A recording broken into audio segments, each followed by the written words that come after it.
Okay, let's then look at CL. This is the 15-minute chart, and if that's the 2 down there that we were looking for the other week, we've got 5 up to here for a 1, 2, 1, 2, and 3 here for 5. It's come right up and hit the 1618 extension overnight, which is exactly what we're looking for. I think this is a small expanded flat, an A, B, C, and we've probably got the 4 in. Bear in mind, 4s can be awkward buggers, so we may only have the A of 4 in, B up, and then a drop down here.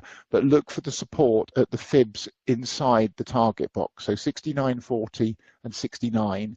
And from one of those, if not, we break out over that 70.15 that I've just given you, we should push up here.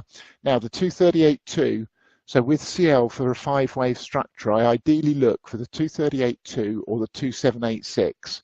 And you can see those, the turquoise fibs on the 15-minute chart matching the turquoise numbering, which is the, what is that?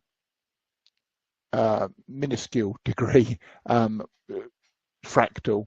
And if you look at the pink purpley fibs here, the 618, which is for the larger 1-2 up, is at 71.23. So that's the high area of confluence, 71.23 to 71.37, after which we're going to get a 2.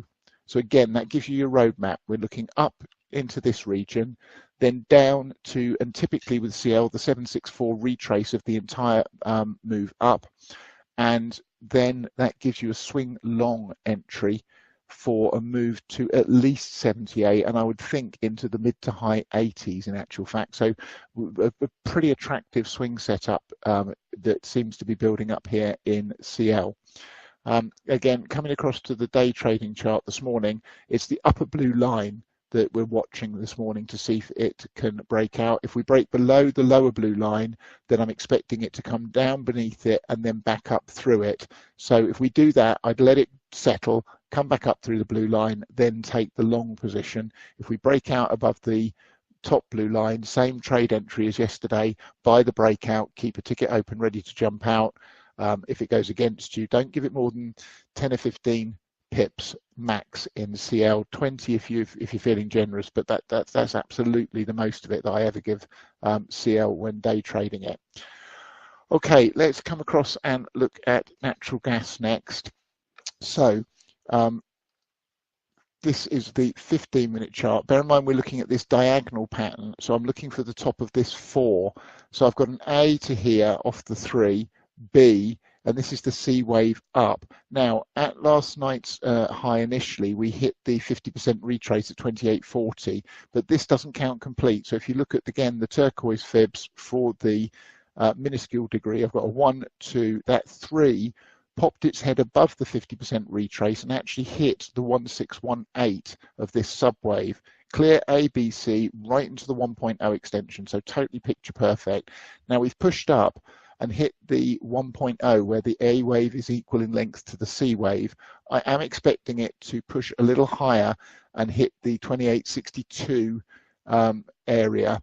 So 2862 to 2863 is the ideal target for this 4 before we then get the 5th down in the diagonal in NG. So this is zoomed out now to the hourly chart. There's the 3. This is the 4 we're tracking here. And then this should drop down to at least the 138.2 and more likely the 1618, so 2712 to 2676. If you see that and it starts to bounce, the suggestion would be to bank the profits on degas, because after a diagonal, again, we're going to get a deep, swift retrace, and that ideally projects all the way up back up here to the 2930 area. And that will give us the opportunity to re-enter degas with a full position.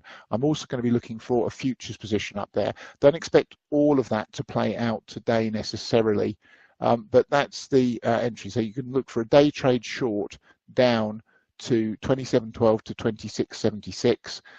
If you're nimble and want to trade the 2 up, I'd do that with futures personally. But the easier trades to wait for the 2 to complete and then get on board for the 3 of 3, which should take us down to at least 25.76, more likely 25.31 in natural gas next.